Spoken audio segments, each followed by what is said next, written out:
تبعهم بإحسان إلى يوم الدين وسلم تسليما كثيرا فإن أصدق الحديث كتاب الله وإن خير الهدي هدي نبينا محمد صلى الله عليه وسلم وشر الأمور محدثاتها وكل محدثة بدعة وكل بدعة ضلالة وكل ضلالة في النار. أما بعد، إخواني في الله وأخواتي في الدين، معاشر المسلمين والمسلمات rahimani wa rahimakumullah ajma'in. Jamaah sekalian, ikhwan dan akhwat yang semoga dirahmati oleh Allah Subhanahu wa taala. Yang pertama, marilah kita bersyukur kepada Allah Subhanahu wa taala atas semua kenikmatan yang Allah berikan kepada kita semuanya, secara khusus nikmat hidayah, nikmat iman, nikmat Islam, nikmat sunnah Rasulullah sallallahu alaihi wasallam, dan nikmat-nikmat yang lainnya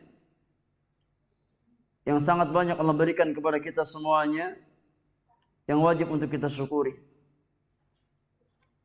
Salawat dan salam semoga tercurahkan kepada qudwah hasanah kita, Nabiur Rahmah, Nabi kita Muhammad sallallahu alaihi wasallam, kepada keluarga beliau, kepada sahabat-sahabat beliau, serta kepada setiap umat Nabi sallallahu alaihi wasallam yang senantiasa berusaha untuk mengkaji sunnah-sunnahnya, mengamalkan sunnah-sunnah beliau, dan berusaha istiqamah di atas jalan, di atas syariat yang diwariskan oleh Rasulullah sallallahu alaihi wasallam. Ikhwani wa akhwati fillah azakumullah, pada pertemuan yang lalu telah kita bahas sedikit dari ahamiyatu al-adab li talabatil ilmi, urgensi adab, pentingnya adab bagi seorang penuntut ilmu. Telah kita jelaskan bahwasanya adab merupakan asas keberkahan dari ilmu yang kita miliki. Tidak mungkin ada kebaikan ilmu, tidak mungkin ada keberkahan ilmu jamaah yang Allah muliakan illa bil adab. Oleh karenanya para ulama kita dari zaman ke zaman senantiasa mewasiatkan kepada para tulabul ilmi untuk memerhatikan masalah adab ini. Karena inilah pondasi dari barakatul ilmi, pondasi dari keberkahan ilmu yang kita pelajari dan ilmu-ilmu yang kita miliki. InsyaAllah ta'ala pada pertemuan kita di pagi hari ini, kita akan mengawali pembahasan kita di dalam mengkaji risalah yang sederhana, itu risalah Mukhtasar Kitabil Ilmi, yang saya ringkas dari Kitabul Ilmi, buah karya Fadilatul Syekh Al-Allamah Faqihuz Zaman Muhammad Ibn Salih Al-Utsaimin rahimahullahu ta'ala. Dan risalah ini sudah diterjemahkan ke dalam bahasa Indonesia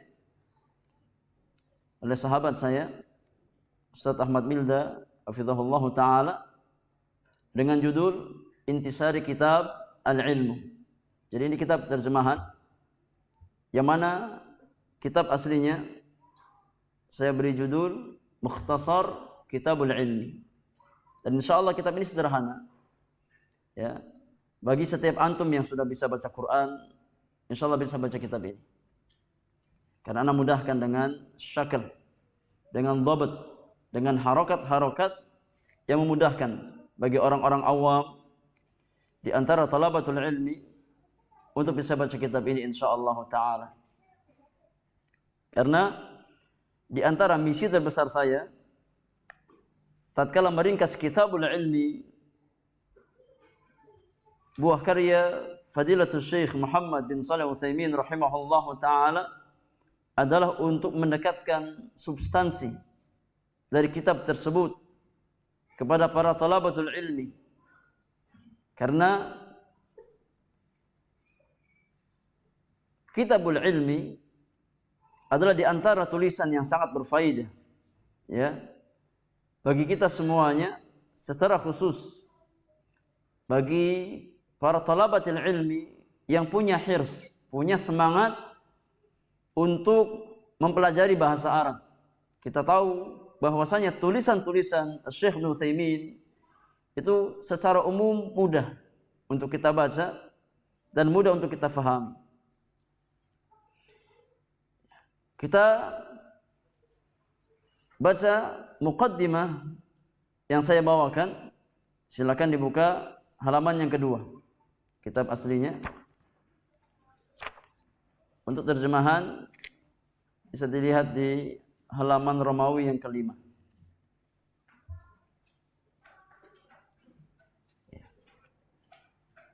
Di situ ada muqaddimatun, jadi pendahuluan. Qala al-musannif ghafarallahu lahu wa liwalidayhi.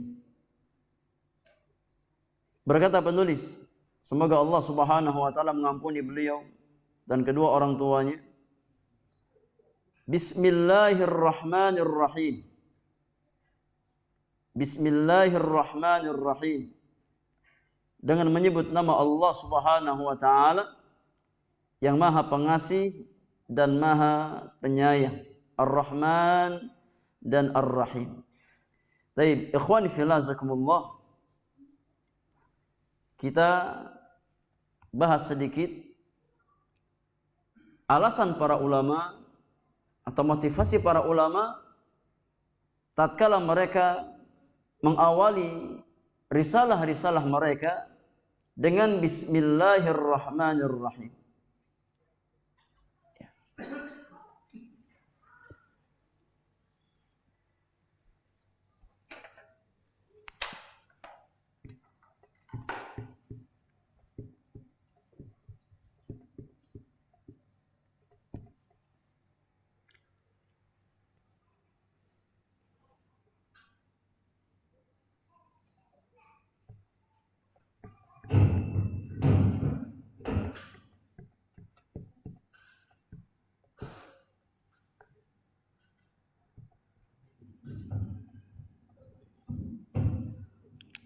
Ya.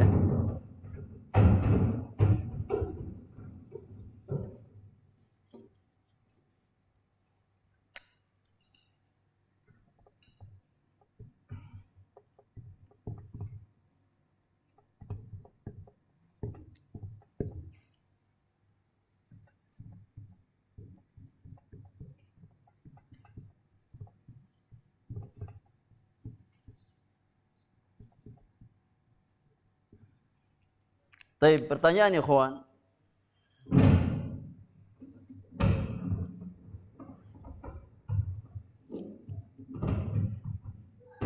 Limadha? Kenapa ibtada'al ulama? Para ulama mengawali rasailah, risalah-risalah mereka atau tulisan-tulisan mereka bil basmalati, dengan bismillah. Kenapa para ulama mengawali tulisan-tulisan mereka, risalah-risalah mereka dengan Bismillahirrahmanirrahim? Maka ada 3 motivasi yang mendorong para ulama untuk mengawali risalah mereka dengan Bismillahirrahmanirrahim. Ada 3 motivasi yang mendorong para ulama mengawali tulisan-tulisan mereka dengan Bismillahirrahmanirrahim. Alasan yang pertama adalah iqtidaan bi kitabillah.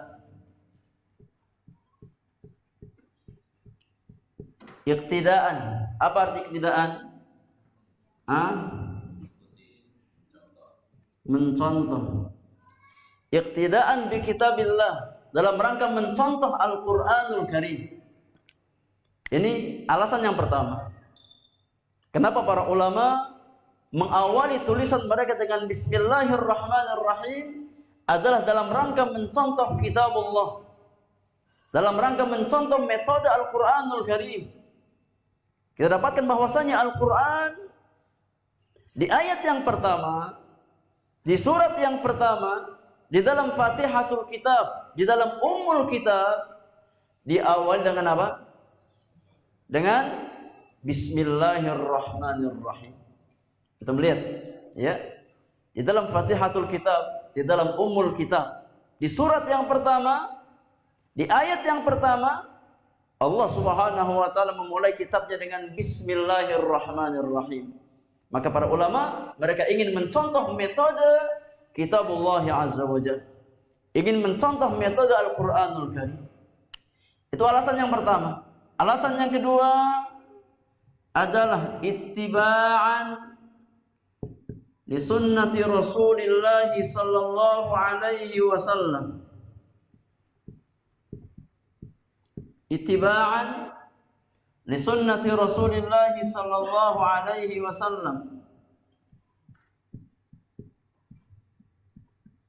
Ittiba' yakni mengikuti, dalam rangka mengikuti sunnah Rasulullah sallallahu alaihi wasallam. Ini alasan yang kedua. Kenapa mereka mengawali tulisan mereka dengan Bismillahirrahmanirrahim? Karena mereka ingin mengikuti sunnah Nabi yang mulia alaihi salatu wassalam. Kenapa? Karena di antara sunnah Rasulullah sallallahu alaihi wasallam, beliau biasa mengawali risalah beliau dengan Bismillahirrahmanirrahim. Antum lihat di dalam Sahihul Bukhari, di dalam kitab Sahihul Bukhari,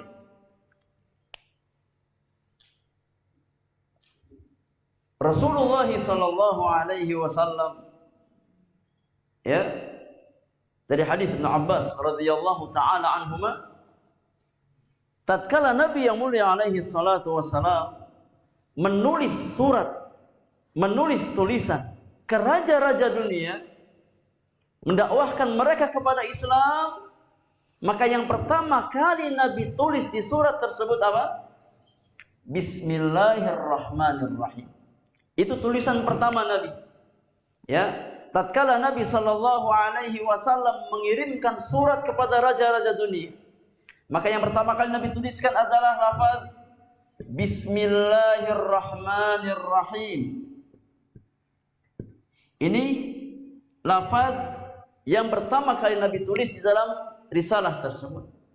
Bismillahirrahmanirrahim min Muhammadin Abdillahi wa rasulihi ila fulan. Bismillahirrahmanirrahim dari Muhammad, hamba dan utusan Allah Subhanahu wa taala kepada Raja fulan, kepada Heraklius, Raja Romawi, kepada Kisra, Raja Persia. Demikianlah Rasulullah sallallahu alaihi wasallam mengawali tulisan beliau, mengawali risalah beliau dengan Bismillahirrahmanirrahim. Maka para ulama kita, mereka ingin di dalam tulisan-tulisan mereka ittiba'an li sunnati Rasulillah sallallahu alaihi wasallam. Mereka ingin mengikuti, mencontoh sunnah Nabi yang mulia alaihi salatu wassalam. Itu alasan yang kedua. Kemudian alasan yang ketiga, jamaah yang Allah muliakan, di antara motivasi para ulama di dalam mengawali tulisan mereka dengan Bismillahirrahmanirrahim adalah dalam rangka isti'anatan wa tabarrukan. Isti'anatan wa tabarrukan bismin min asma'illahi subhanahu wa ta'ala. dalam rangka isti'anah. Apa isti'anah jemaah? Apa mana isti'anah? Minta pertolongan. Isti'anatan yakni talabul aun. Minta pertolongan, talabul ma'unah. Minta pertolongan kepada Allah Subhanahu wa taala. Dan tabarruk, minta keberkahan.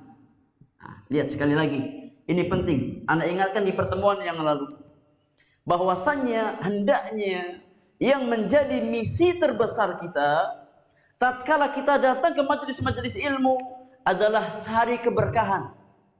Cari berkahnya majelis ilmu itu. Bukan hanya sebatas cari konten. Bukan hanya sebatas cari materi dari kajian. Tapi hendaknya yang kita cari adalah keberkahan majelis ilmu itu.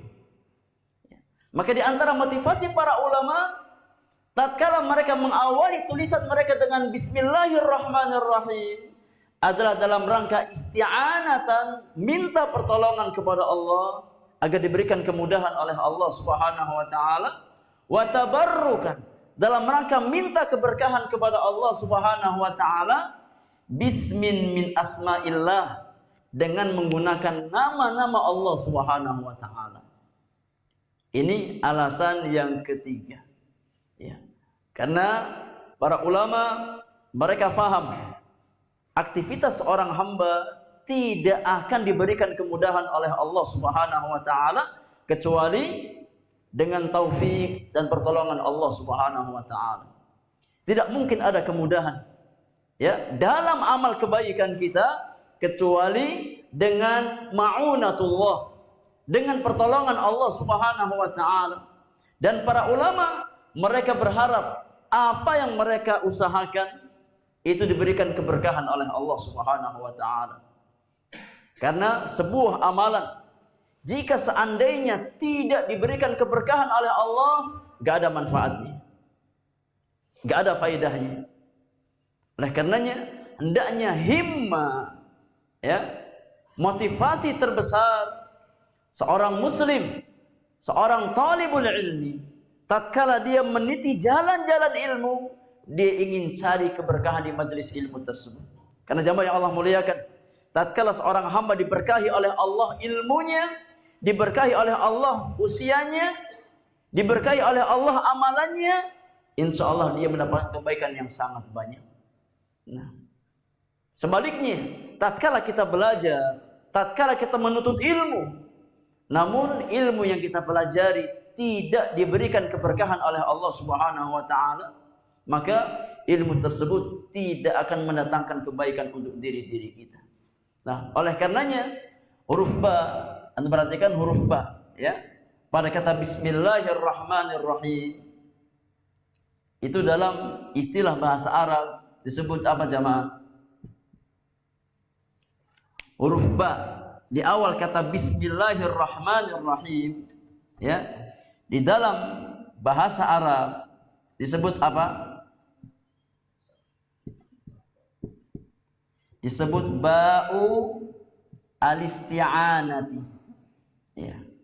Huruf ba ini, huruf pertama dalam Bismillahirrahmanirrahim, itu namanya ba al-isti'anah. Artinya huruf ba yang berfungsi untuk minta pertolongan kepada Allah Subhanahu wa ta'ala. Faham jemaah? Catat ya. Ini 3 alasan para ulama kenapa mereka mengawali tulisan mereka dengan Bismillahirrahmanirrahim. Dicatat. Ya. Yang enggak nyatet apa? Nah, berarti ikut mazhabnya Bukhari. Yang enggak nyatet berarti ikut mazhabnya siapa? Bukhari. Perhatikan di majelis, fokus. Nanti di rumah baru apa? Baru nyatet. Ya. Dan nyatetnya enggak beda. Antara yang di majelis dengan di rumah apa enggak beda. Akhwani fillah, insyaallah ke depan metode ana. Jadi kita nanti ada ujian. Ya. Jadi antum belajar enggak asal GP. Ngaji apa? Ngaji kuping. Masuk telinga kanan, keluar telinga kanan. Artinya nggak mampir sama sekali itu. Masuk telinga kanan, keluar mana? Telinga kanan. Maka insya Allah ke depan kita ada ikhtibar. Ini kabar gembira buat antum semuanya. Ya. Kita ada ujian. Selesai satu bab, kita ada ujian. Ya. Ini diantara faedah mencatat. Agar antum mau mengulang, mau membaca, mau memurojaah. Kalau nggak ada ujian, ya nggak ada murojaah, nggak ada mengulang pelajaran. Ya. Jadi insya Allah selesai kita satu bab, kita akan ujian. Ya. Maka dicatat. Ya. Apa yang kita sampaikan dicatat. Faham jemaah yang Allah muliakan? Faham ya? Baik, kemudian penulis berkata di sini, setelah beliau membawakan Bismillahirrahmanirrahim, hapus ya.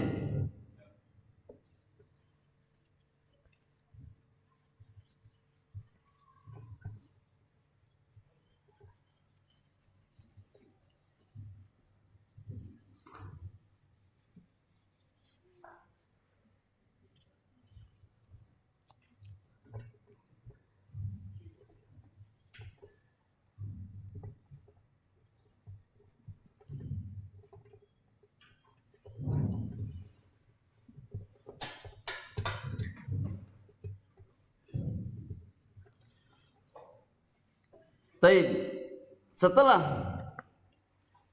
penulis membaca atau mengawali muqaddimah dengan Bismillahirrahmanirrahim, penulis berkata, Alhamdulillahi Rabbil Alamin. Alhamdulillahi Rabbil Alamin.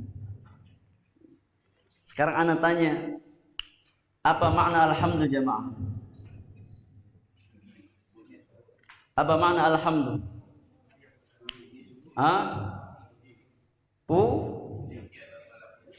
Pujian. Baik, jamaah yang Allah muliakan. Alhamdu itu bukan hanya sebatas pujian. Ya. Alhamdu itu bukan hanya sebatas pujian. Karena pujian itu ada dua macam, ya. Pujian itu ada dua macam.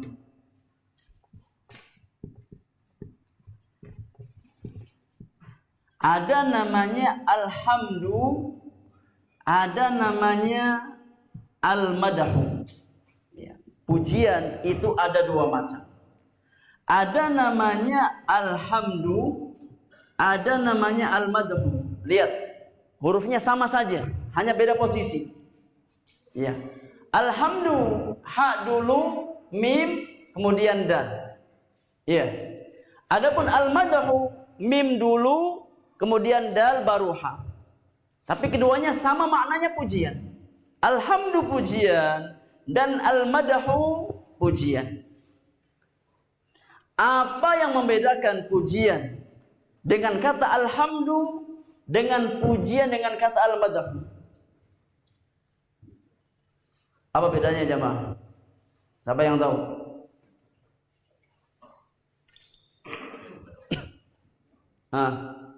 Lihat, yang digunakan untuk memuji Allah al-madhu atau alhamdu?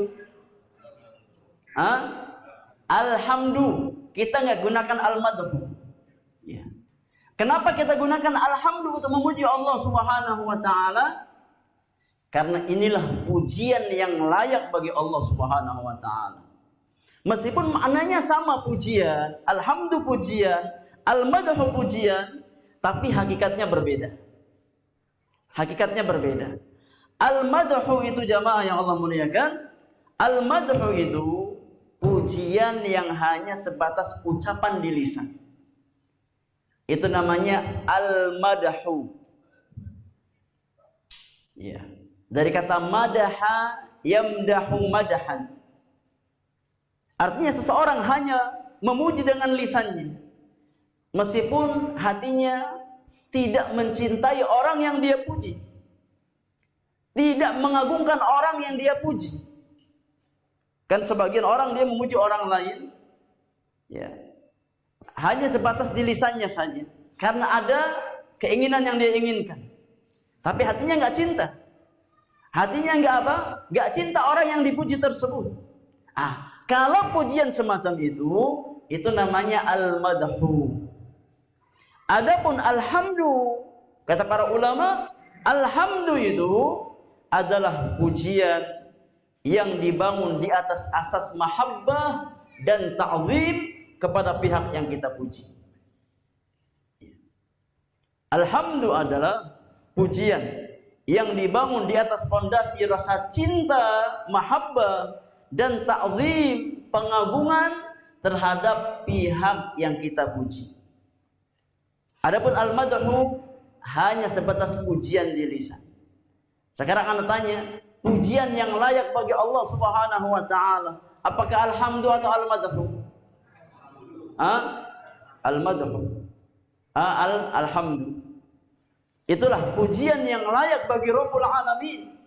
Makanya jamaah yang Allah muliakan, di dalam nas-nas syar'i, di dalam Al-Qur'anul Karim ataupun sunnah Rasulullah sallallahu alaihi wasallam, tidak akan kita dapatkan pujian yang disifatkan kepada Allah Subhanahu wa taala itu bunyinya al-madhu, enggak ada.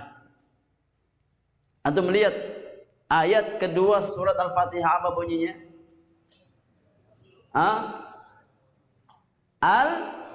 Alhamdulillahi Rabbil Alamin. Gak ada ayat yang bunyi al-madhu lillahi Rabbil Alamin. Gak ada.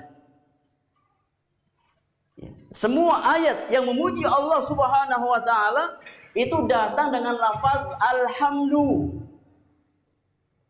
Alhamdulillahi Rabbil Alamin. Karena sekali lagi pujian yang layak bagi Allah Subhanahu wa taala hanyalah pujian yang bersifat alhamdu. Makanya seorang hamba tatkala dia memuji Allah Subhanahu wa taala, enggak boleh hanya sebatas pujian di lisan.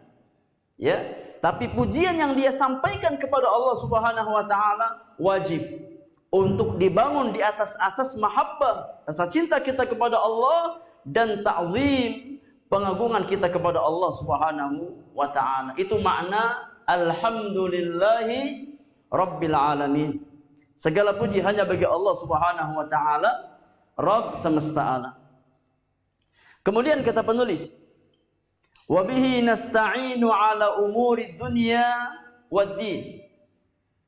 Wa bihi nasta'inu ala umuri dunya wad din.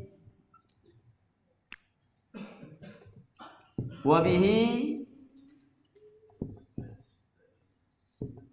nasta'inu ala umuri dunya wad din. Wa bihi yakni wabillah, kembali kepada Allah. Wa bihi yakni wabillah, hanya kepada Allah Subhanahu wa taala nasta'in, kita beristi'anah. Hanya kepada Allah kita minta pertolongan. Ini akidahnya orang-orang beriman. Ya, ini akidah tauhid yang diajarkan oleh Allah dan Rasulnya sallallahu alaihi wasallam. Bahwasanya seorang mukmin tidak boleh isti'anah dalam perkara-perkara yang tidak mungkin dilakukan oleh selain Allah kecuali kepada Allah Subhanahu wa taala. Nah, maka hanya kepada Allah kita minta pertolongan, ya, baik dalam urusan-urusan dunia kita, terlebih dalam urusan agama. Kita hanya isti'anah kepada Allah Subhanahu wa taala. Kita hanya minta pertolongan kepada Allah Subhanahu wa taala. Karena tidak mungkin ada kemudahan dalam amal yang kita lakukan kecuali dengan taufik dan pertolongan Allah Subhanahu wa taala. Ini akidah orang-orang beriman. Allah Subhanahu wa taala berfirman, "Iyyaka na'budu wa iyyaka nasta'in. Hanya kepada Engkau ya Allah kami beribadah, dan hanya kepada Engkau kami memohon pertolongan. Jamaah yang Allah muliakan, isti'anah dikatakan oleh Syekhul Islam Ibn Taimiyah rahimahullah ta'ala sebagai doa yang terbaik. Ya, isti'anah, minta pertolongan kepada Allah Subhanahu wa taala, itu dikatakan oleh Syekhul Islam Ibn Taimiyah rahimahullah subhanahu wa ta'ala itu sebagai khairu ad-du'a, sebaik-baik doa. Kata beliau, ta'ammaltu anfa'al ad'iyati.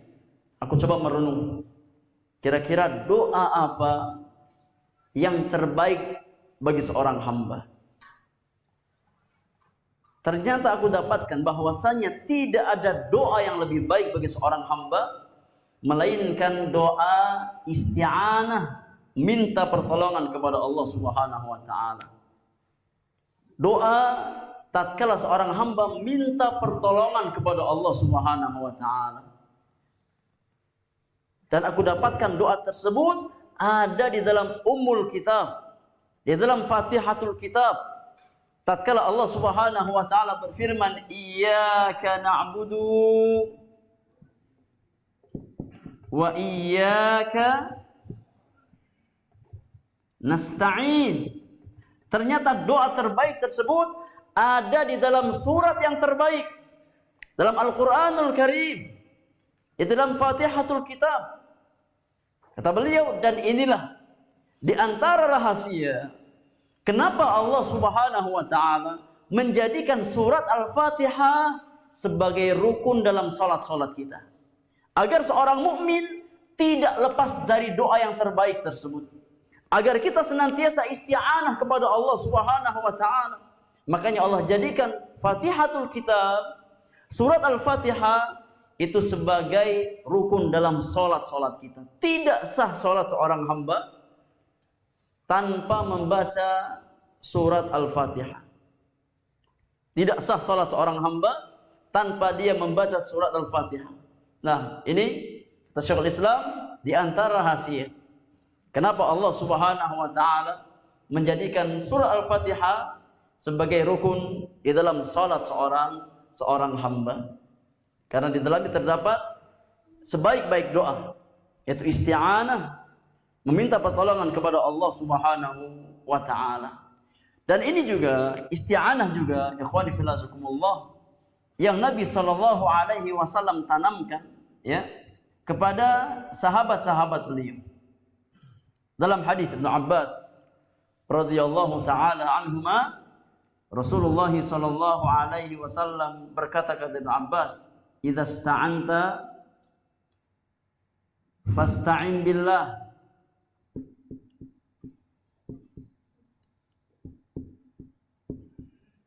Idza sa'alta fas'alillah wa idza sta'anta fasta'in billah.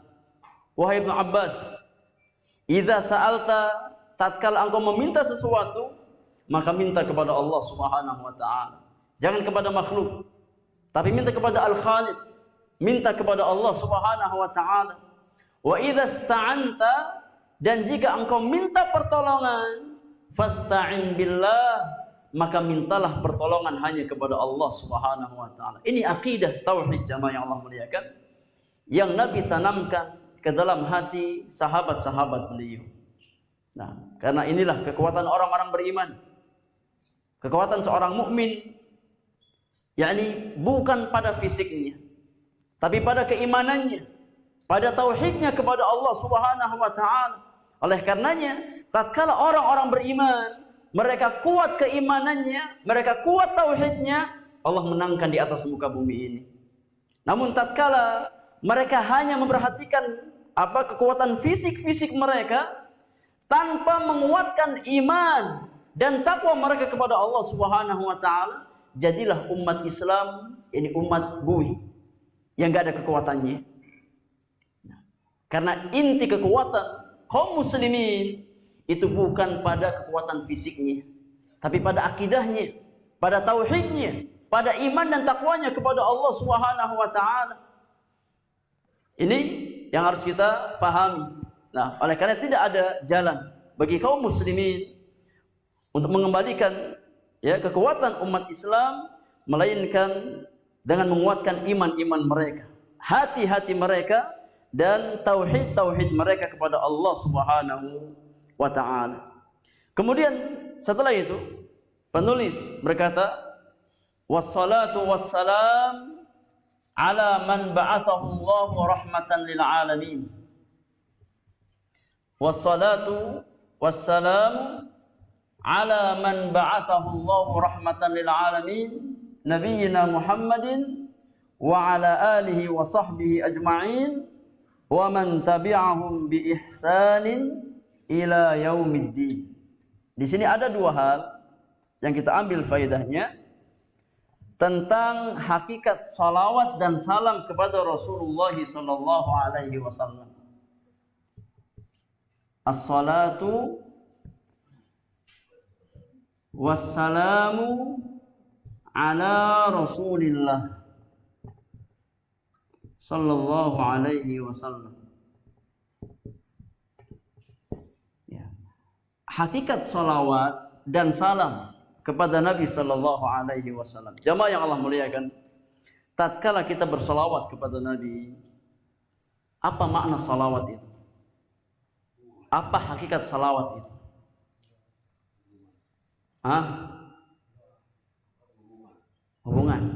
Hubungan apa?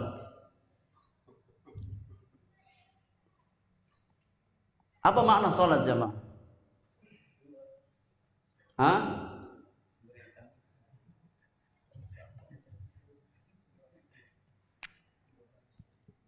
Salawat kepada Rasulullah sallallahu alaihi wasallam itu ada dua makna. Salawat kepada Nabi sallallahu alaihi wasallam itu ada dua makna.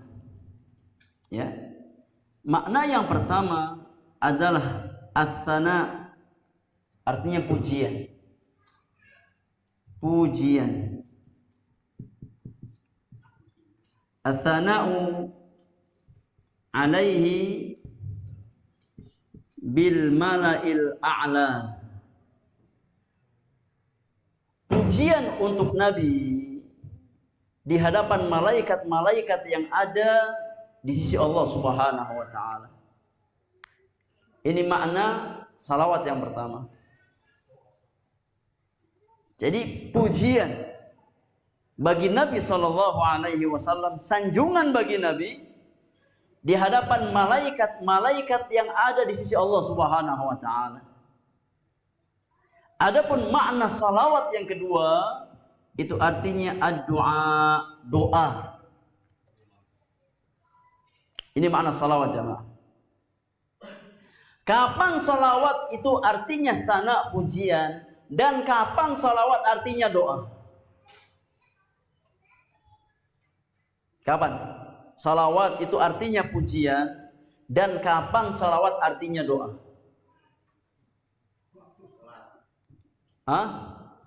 Waktu sholat artinya apa, Pak? Waktu sholat artinya apa? Doa. Kalau nggak sholat, pujian aja. Masya Allah. Antum baca dari mana keterangannya?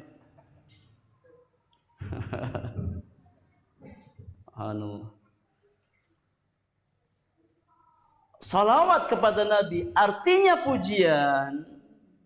Itu tatkala salawat tersebut datang dari sisi Al-Khaliq, Allah Subhanahu wa taala. Tatkala Allah yang bersalawat kepada Nabi, maka maknanya Allah memuji Nabi di hadapan malaikat-malaikat Allah Subhanahu wa taala. Ini salawat artinya pujian. Tatkala salawat tersebut datang dari Sang Khaliq, dari Allah Subhanahu wa taala. Tatkala Allah yang bersalawat kepada nabinya, itu maknanya Allah sanjung Nabi, Allah puji Nabi di hadapan malaikat-malaikat Allah Subhanahu wa taala. Adapun salawat Maknanya doa, permohonan tatkala datang dari sisi makhluk, tatkala datang dari sisi hamba, ya. Tatkala malaikat yang bersalawat kepada Nabi, tatkala orang-orang beriman yang bersalawat kepada Nabi, maka itu maknanya doa. Pak Ustadz, memang Allah bersalawat kepada Nabi? Oh iya, Allah bersalawat kepada Rasulullah. Memang malaikat bersalawat kepada Nabi? Malaikat bersalawat kepada Rasulullah. Orang-orang beriman diperintahkan oleh Allah untuk bersalawat kepada Rasulullah sallallahu alaihi wasallam. Maka salawat maknanya pujian tatkala datang dari siapa? Al-Khaliq. Tatkala datang dari sisi Allah Subhanahu wa taala. Tatkala Allah yang bersalawat kepada Nabi, artinya Allah memuji nabinya di hadapan malaikat-malaikat Allah Subhanahu wa taala. Adapun salawat maknanya doa, permohonan tatkala datang dari makhluk. Tatkala kita yang bersalawat kepada Nabi, itu artinya kita minta kepada Allah. Tatkala seorang mukmin bersalawat kepada Rasulullah sallallahu alaihi wasallam, artinya dia minta kepada Allah, doa. Ya Allah, sanjunglah nabimu di hadapan malaikat-malaikatmu. Itu makna salawat jemaah. Tatkala kita yang bersalawat kepada Rasulullah, maka kita minta kepada Allah, kita berdoa kepada Allah agar Allah memuji nabinya di hadapan malaikat-malaikat Allah Subhanahu wa taala. Paham jemaah? Itu makna salawat. Jadi harus paham. Kita salawat, apa itu salawat? Ya. Salawat, kalau kita yang bersalawat artinya kita minta kepada Allah, doa. Ya Allah, sanjunglah nabimu, pujilah nabimu ya di hadapan malaikat-malaikatmu ya Allah. Itu makna salawat seorang hamba kepada Rasulullah sallallahu alaihi wasallam. Dan insyaallah akan kita jelaskan fadilah salawat kepada Nabi sangat banyak. Keutamaan bersalawat kepada Nabi sallallahu alaihi wasallam sangat banyak. Yang hendaknya seorang muslim membasahi lisannya dengan salawat dan salam kepada Rasulullah sallallahu alaihi wasallam. Dan jamaah yang Allah muliakan, tempat yang paling potensial untuk seorang hamba memperbanyak salawat di mana? Di majelis ilmu. Inilah tempat yang paling potensial. Lisan seorang hamba memperbanyak memperbanyak salawat kepada Nabi sallallahu alaihi wasallam. Karena alangkah sering kita mendengar nama Nabi disebutkan, ya, di majelis-majelis ilmu. Oleh karenanya, tatkala kita ingin melatih salawat kita, datang ke majelis-majelis ilmu. Alangkah sering kita mendengar nama Nabi yang mulia disebutkan. Maka setiap kali nama Rasulullah disebutkan di telinga kita, orang-orang beriman di antara adabnya adalah bersalawat kepada Rasulullah sallallahu alaihi wasallam. Ya. Adapun makna salam, jamaah yang Allah muliakan, makna salam kata para ulama, yakni an yatlubal abdu minallahi azza wa jalla an yusallima nabiyahu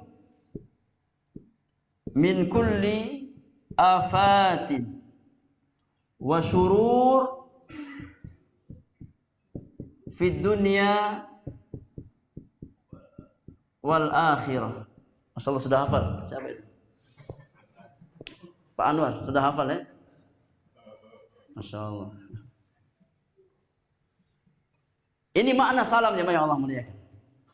An yatlubal abdu minallahi azza wa jalla an yusallima nabiyahu min kulli afatin wa syururin fid dunya wal akhirah.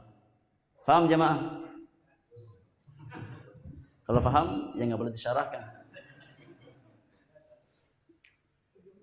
Ya.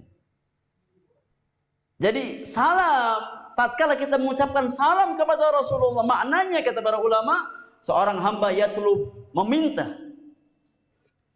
Minta kepada siapa? Minallah, minta kepada Allah Subhanahu wa taala. Kita minta kepada Allah Subhanahu wa taala an yusallima nabiyahu, agar Allah menyelamatkan nabinya.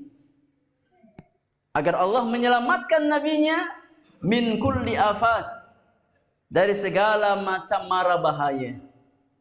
Wa syurur, dan segala macam keburukan fid dunya wal akhirah, di dunia dan akhirat. Itu makna salam. Kita minta kepada Allah Subhanahu wa taala agar Allah menyelamatkan nabinya dari segala macam mara bahaya dan segala macam keburukan dunia dan akhirat. Itu makna salam. Ya. Tatkala kita mengucapkan salam kepada Rasulullah sallallahu alaihi wasallam, artinya kita doa, kita minta kepada Allah, ya Allah, selamatkan nabimu ya Allah. Jaga Rasulullah sallallahu alaihi wasallam dari segala macam keburukan, ya. Dari segala macam mara bahaya di dunia dan akhirat. Itu makna salawat dan salam kepada Rasulullah sallallahu alaihi wasallam.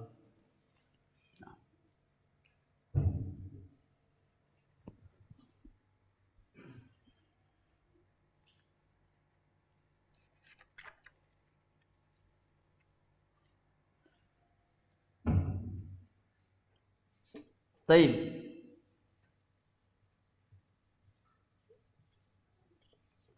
Kita bahas sedikit ya tentang fadailus salati ala Rasulillah sallallahu alaihi wasallam. Tentang keutamaan-keutamaan bersalawat kepada Nabi sallallahu alaihi wasallam. Apa yang akan kita dapatkan tatkala kita ringan lisan-lisan kita untuk bersalawat kepada Nabi sallallahu alaihi wasallam? Yang pertama, jemaah yang Allah muliakan, tatkala seorang muslim bersalawat kepada Nabi, maka di sana ada tahqiq makna at-taqwa lillahi azza wa jalla. Tatkala seorang muslim bersalawat kepada Nabi sallallahu alaihi wasallam, maka di sana ada tahqiq makna takwa kepada Allah Subhanahu wa taala.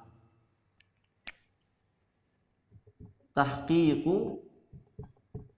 makna at-taqwa lillahi azza wa jalla. Tahqiq yakni realisasi. Realisasi ketakwaan kepada Allah Subhanahu wa taala. Tatkala kita bersalawat kepada Nabi sallallahu alaihi wasallam, maka salawat kita itu di antara bentuk realisasi takwa kita kepada siapa? Kepada Allah Subhanahu wa taala. Di antara bukti takwa kita kepada Allah Subhanahu wa taala. Maka di antara karakter orang-orang bertakwa apa? Banyak salawat kepada Nabi sallallahu alaihi wasallam. Di antara karakter orang-orang bertakwa, lisannya ringan untuk bersalawat kepada Rasulullah sallallahu alaihi wasallam. Kenapa? Karena yang memerintahkan kita bersalawat kepada Rasulullah siapa? Pencipta kita. Yang memerintahkan orang-orang beriman untuk bersalawat kepada Rasulullah adalah Rabbul Alamin, Allah Subhanahu wa taala. Kita melihat di dalam surat Al-Ahzab ayat yang ke-56. Al-Ahzab ayat yang ke-56. Allah Subhanahu wa taala berfirman, "Innallaha wa malaikatahu yusalluna 'alan nabi ya ayyuhalladzina amanu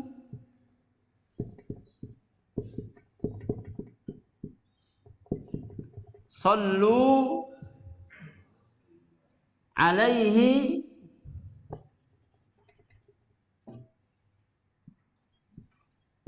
wa sallimu taslima." Ya. Kata Allah Subhanahu wa taala, "Innallaha wa malaikatahu yusalluna 'alan nabi. Sesungguhnya Allah dan malaikat-malaikat Allah, mereka semua bersalawat kepada Nabi. Lihat, Allah bersalawat kepada Nabi. Malaikat-malaikat bersalawat kepada Nabi sallallahu alaihi wasallam. Dan telah kita jelaskan, jika seandainya salawat datang dari sisi Khaliq Allah Subhanahu wa taala, maknanya apa? Maknanya pujian. Allah memuji nabinya di hadapan malaikat-malaikat Allah Subhanahu wa taala. Sesungguhnya Allah dan malaikat-malaikatnya, mereka semua bersalawat kepada Nabi sallallahu alaihi wasallam.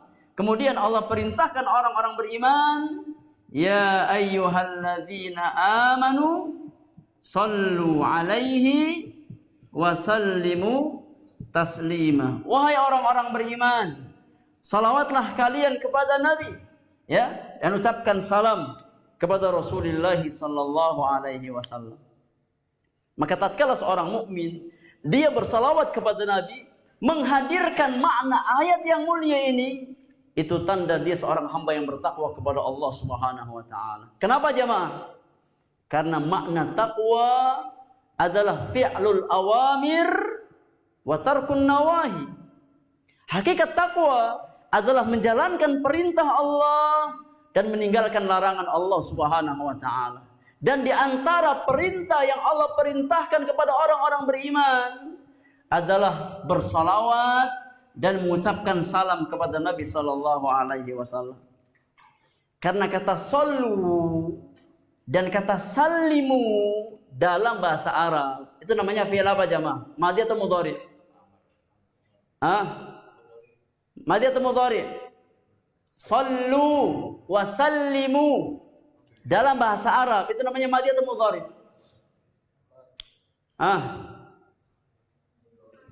Namanya fi'il amr. Bukan madhi, bukan mudhari. Amr, apa arti amr? Perintah. Itu fi'il amr, perintah. Siapa yang memerintahkan? Rabbul Alamin, Allah Subhanahu wa taala. Dan hakikat takwa kata para ulama adalah fi'lul awamir, mengerjakan apa yang Allah perintahkan, wa tarkun nawahi, dan meninggalkan apa yang dilarang oleh Allah Subhanahu wa taala. Maka di antara karakter orang-orang beriman, di antara karakter ahli takwa adalah orang yang lisannya ringan dari bersalawat kepada Rasulullah sallallahu alaihi wasallam.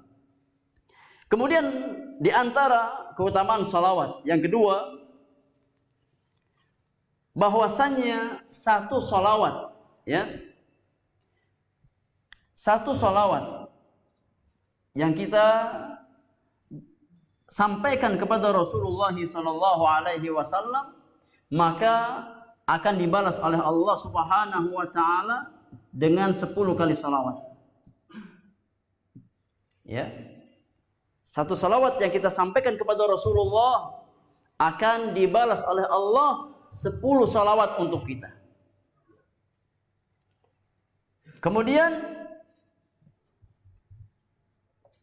setiap satu salawat yang kita sampaikan kepada Rasulullah, maka akan digugurkan dari kita 10 dosa kita.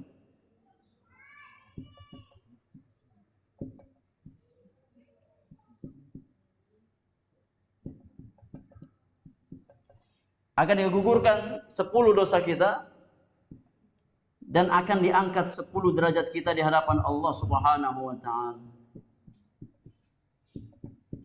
Ini di antara keutamaan salawat jemaah. Ya.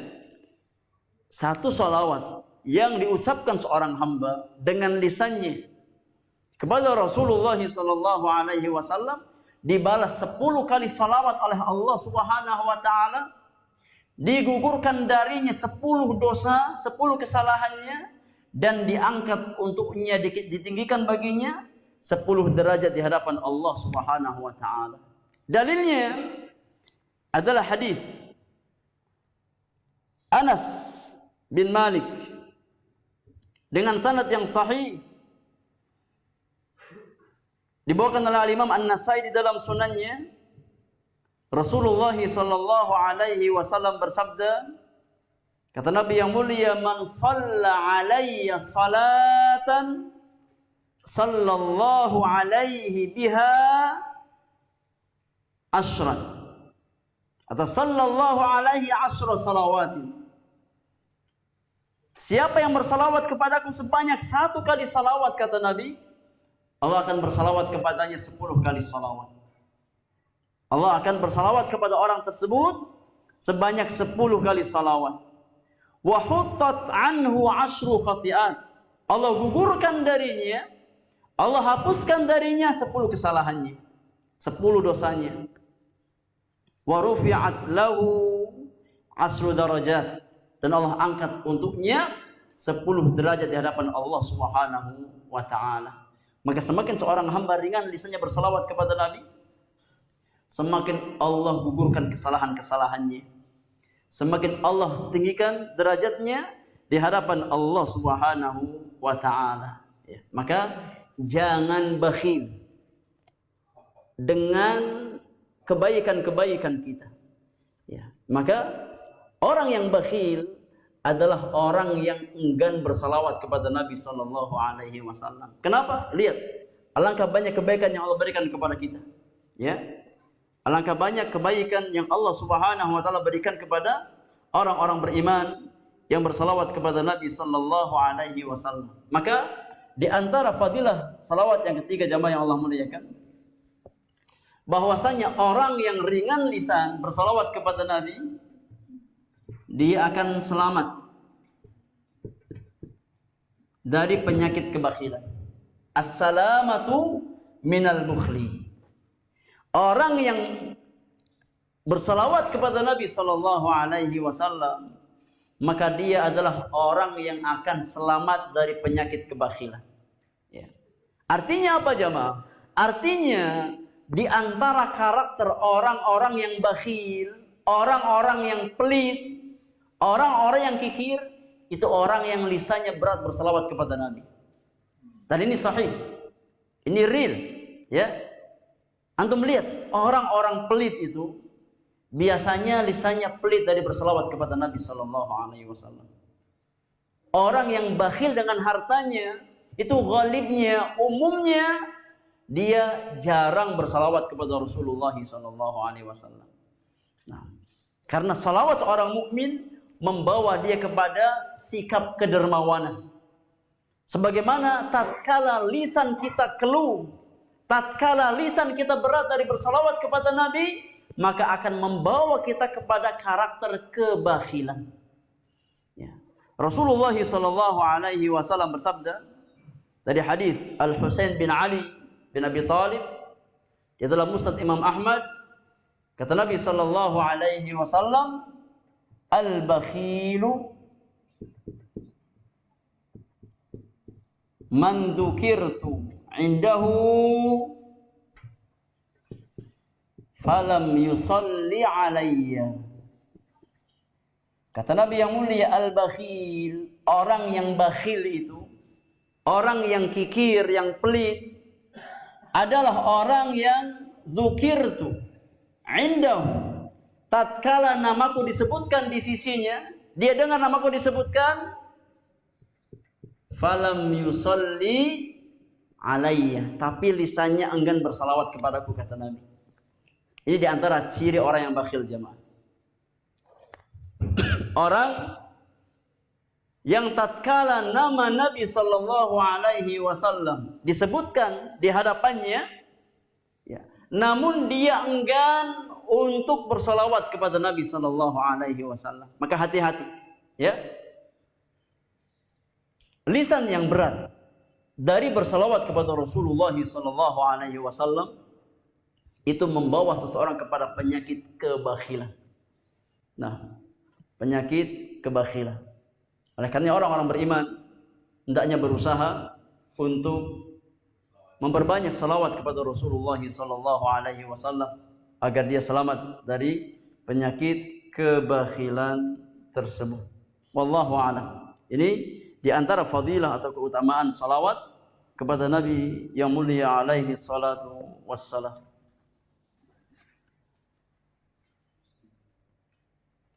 Baik. Untuk materi kita cukupkan sampai di sini. Selebihnya kalau ada pertanyaan kita berikan kesempatan bersoal jawab. Jadi ikhwani fillah jazakumullah, agar kita maksimal di dalam belajar, maka kita butuh murojaah. Ya. Jadi apa yang antum catat, apa yang antum tulis, itu usahakan diulang, dibaca lagi, dimurojaah. Karena itulah di antara kunci sukses para ulama. Mengulang-ulang pelajaran, ya. Memurojaah pelajaran, itu di antara kunci sukses para ulama. Ya. Makanya kalau antum kalau bisa bikin majelis mudzakarah, bikin majelis murojaah. Selesai kajian, kapan kita tentukan waktu, ayo kita murojaah materi kajian kita. Satu bertanya, siapa yang bisa menyebutkan motivasi para ulama mengawali tulisan mereka dengan Bismillahirrahmanirrahim? Oh ya, saya bisa jawab. Jadi seperti itu. Ya. Ima kumpul secara langsung, ima via grup-grup yang ada. Ya. Jadi bapak-bapak atau ibu-ibu, jangan kebanyakan grup yang gak ada manfaatnya. Coba sekali-kali bikin grup murojaah. Ya. Jangan bikin grup bapak-bapak yang dibicarain apa? Nah, ta'addud, poligami. Iya. Sekali-kali bikin grup buat murojaah. Yang biasanya kalau rame di grup itu nggak ada aksinya. Ya. Karena biasa tong kosong nyaring bunyinya. Ya. Mending kita bikin grup buat murojaah. Materi-materi kajian itu lebih bermanfaat insyaallah taala. Daripada ini sekedar share perkara yang kurang bermanfaat, maka bikin grup-grup yang kira-kira ada manfaatnya buat murojaah, ya. Ayo, tadi materinya apa aja di-share di grup. Kalau ada yang kurang ditambahkan. Ya, kalau ada yang kelebihan, ini dari mana ini kelebihannya ini? Ustadz nggak bilang seperti itu. Diingatkan.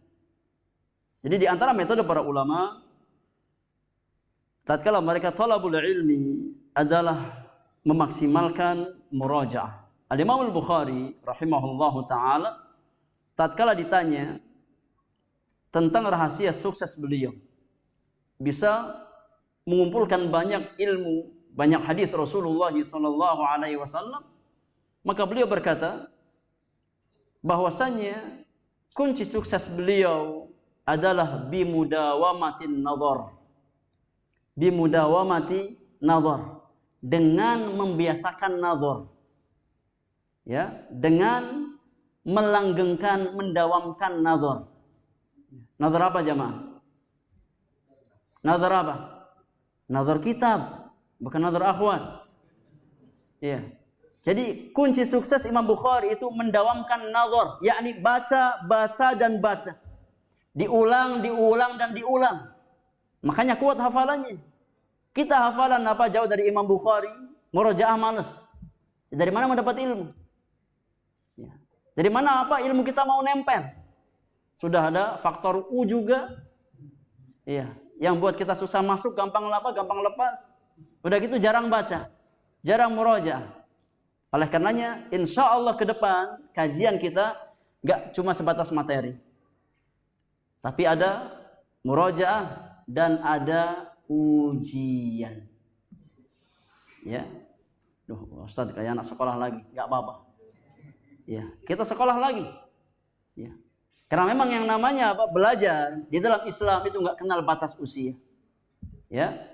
Di antara keasyikan belajar di dalam agama kita, bahwasanya tidak ada masa pensiun dalam belajar. Ya. Kecuali tatkala kita masuk liang lahat, selesai kita belajar, selesai kita sekolah.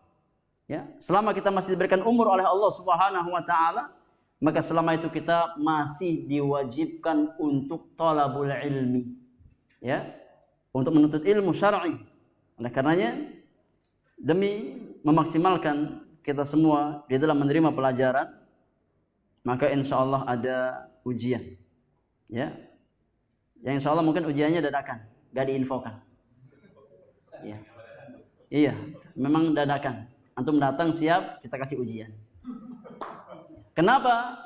Karena kalau diinfokan, anak tahu. Kalau diinfokan ada ujian, nah, sudah siap-siap dulu. Ya. Siap-siap apa? Siap-siap nggak datang. Makanya nggak ada info, ujian dadakan.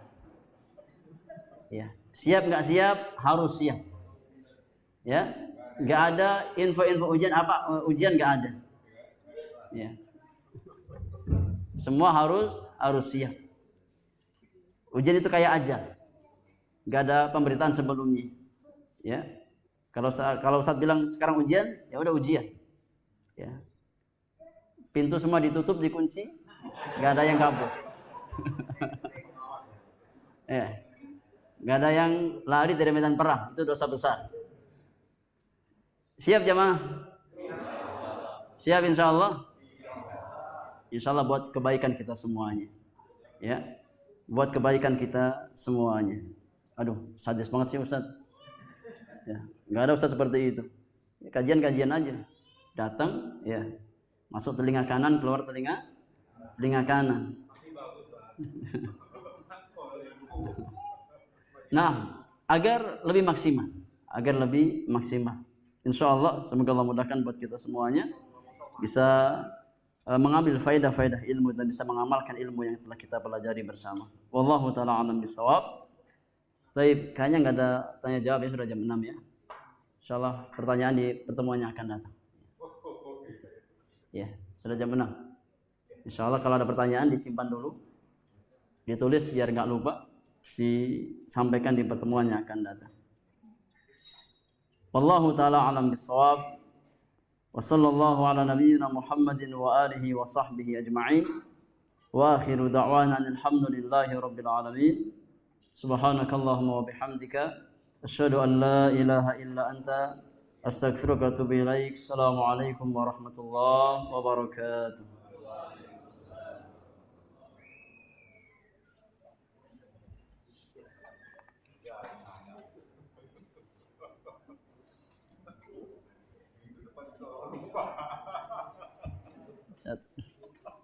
Satu.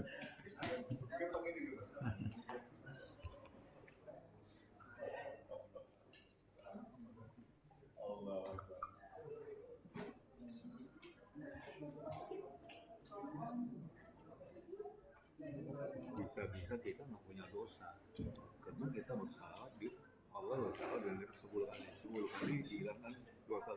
Iya. Makanya majelis ini bukan majelis pengubur dosa. Jadi bisa-bisa kita nggak punya dosa. Nah, itu harapan kita semuanya. Iya. Gitu. Benar ya Ustaz ya? Majelis ilmu, majelis pengubur dosa. Barakallahu. Barakallahu.